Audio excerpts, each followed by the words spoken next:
नमस्कार मंडळी, Roshan Bhosale official YouTube चॅनलमध्ये आपल्या सगळ्यांचं मनपूर्वक स्वागत. मी काल एक व्हिडिओ केला होता की मार्केटवाडी येथे ग्रामस्थ आक्रमक झालेले आहेत आणि त्यांनी मतदान घेण्यावरती ठाम आहेत, असा एक व्हिडिओ होता. मला अपेक्षा होती की तिथे मतदान होईल, पण एकीकडे असं पण वाटत होतं मतदान जर घेऊन दिलं नाही तर काय होईल. तसंच झालेलं आहे. मतदान काय प्रशासनाने घेऊन दिलेलं नाही. प्रशासनानं कारण सांगितलेलं आहे की तिथे 2 गट आहेत, त्यामुळे दंगल होऊ शकते, काही होऊ शकतं, काही घडू शकतं, त्यामुळे आम्ही काही तिथं तुम्हाला मतदान घेऊन देणार नाही, असं प्रशासनाचं म्हणणं आहे. तर प्रशासनाचं म्हणणं टोटल सबसेल चुकीचं आहे. गावकऱ्यांना फक्त तिथे एक टेस्ट करायची होती, त्यांना खात्री करून घ्यायची होती. आता सरकार तर तुमचं येणारच आहे, सरकार तुमचं बसणार आहे. उत्तमराव जानकर साहेब तिथून आमदार झालेले आहेत, हे काय बदलणार नाही, हे कोणीही बदलू शकत नाही. आता फक्त त्यांना असं वाटत होतं की 1000 मतदान हे विरोधकांना जाऊ शकत नाही आणि 800-850 मतदान आम्हाला होऊ शकत नाही. आम्हाला किमान जास्त मतदान व्हायला पाहिजे. त्यांची अपेक्षा असेल 1500-1600 मतदान आपल्याला व्हायला पाहिजे, अशी त्यांची अपेक्षा असणार आहे. 1900 मतदार आहेत तिथं, ती त्यांची अपेक्षा असल्यामुळे त्यांना तिथं फक्त बघायचं होतं ही जी मतदान गेलेलं आहे एवढे विरोधात, ती नक्की विरोधात जाऊ शकतं का. त्याच्यामुळे त्यांनाही मतदान घ्यायचं होतं. पण प्रशासनानं आडमेडी भूमिका घेतली, फौजफाटा तैनात केला, जवान तैनात केलं. गावागावामध्ये शेतामध्ये जवान जात होतो. तिथल्या ज्या महिला वर्ग होता तो महिला वर्ग घाबरलेला होता की एवढे पोलीस, एवढे जवान कशासाठी आणि का, नक्की काय झालं. इथं युद्ध तर झालेलं नाही, युद्ध तर कोणाबरोबर खेळायचं नाही का काय, असं त्यांना तिथं वाटत असावं. अशा पद्धतीने तिथं छावणी स्वरूप त्या गावाला दिलं होतं. एवढं प्रशासन घाबरलं होतं. एवढं प्रशासनाला वाटत होतं की जर ह्या मतदानातनं आपलं काय जर बिंग बाहेर फुटलं, ह्या मतदानातनं जर त्यातनं काय जर बाहेर निघालं तर मग कसं काय व्हायचं, सरकारचं कसं काय व्हायचं. हे काळजीवर सरकार आहे असं सांगतात. खरं तर काळजीवर सरकार काय नाही. 26 तारखेला विधानसभा बरखास्त झाली, त्यामुळे राष्ट्रपती राजवट लागायलाच पाहिजे होती. ती आता राष्ट्रपती राजवट यांनी का लावली नाही, कशासाठी लावली नाही.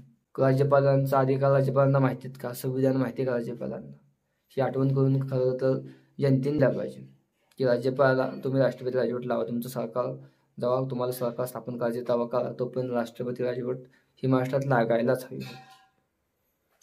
राष्ट्रपती राजवट काय राज्यपालांनी लावलेली नाही, त्यामुळे राज्यपाल सरकारचे प्रतिनिधी आहेत का हे जनतेचे प्रतिनिधी आहेत हे त्यातनं दिसते. निवडणूक आयोग पण त्याच पद्धतीनं काम करते. निवडणूक आयोग पण काही बोलायला तयार नाही. 76 लाख मतदान वाढलेलं आहे, याच्यावर निवडणूक आयोग काही बोलत नाही. त्याच्यामुळं गावकऱ्यांनी जी आज भूमिका घेतलेली आहे ती योग्य आहे, कौतुकास्पद आहे.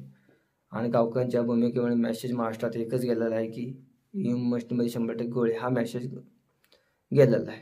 20 तारखेला जी मतदान घेतलेलं आहे ह्यामध्ये घोळ करूनच मतदान घेतलेलं आहे आणि अशा पद्धतीने निकाल लागलेले आहेत, ही यातनं स्पष्ट झालेलं आहे, ह्यातनं दिसत आहे. वरून सरदेसाई जे आहेत शिवसेना गटाचे, त्यांनी काल का काय पत्रकार परिषद करून सांगितलं की लोकसभा निवडणुकीत 16 जागांवर पोस्टल मतदानामध्ये महायुती पुढे होती आणि पोस्टल मतदानातच महाविकास आघाडी 31 जागांवर पुढे होती लोकसभा निवडणुकीत.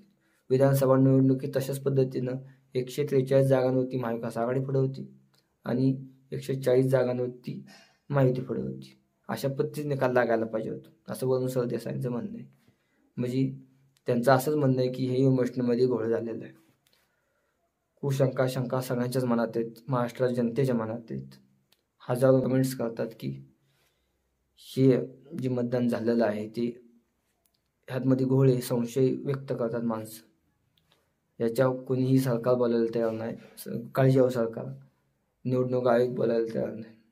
आणि ही जी गावकऱ्यांनी क्रांती केलेली आहे, क्रांती करण्याचं जे गावकऱ्यांनी काम केलेलं आहे मार्करवाडीने, हे कौतुकास्पद आहे, अभिमानास्पद आहे. अशाच पद्धतीनं जर क्रांती घडली तर ह्यांचं बिंग 100% फुटेल. हे जे काय मतदानामध्ये घोळ करून निवडणूक जिंकलेली आहेत ही यातनं बाहेर निघेल असं वाटते. क्रांती घडेल, एक मोठं आंदोलन उभं राहू शकतं, यातून समाज एकत्र येऊ शकून हे आंदोलन उभं राहू शकतो. आणि ही जी काय ठोकशाही चाललेली आहे महाराष्ट्रात, ही लोकशाही न राहता ही ठोकशाही महाराष्ट्रात आहे, ही यातनं बाहेर निघू शकते असंच मला वाटतंय. तर आज इतकंच. चॅनल सबस्क्राईब करा, कमेंट करा. धन्यवाद.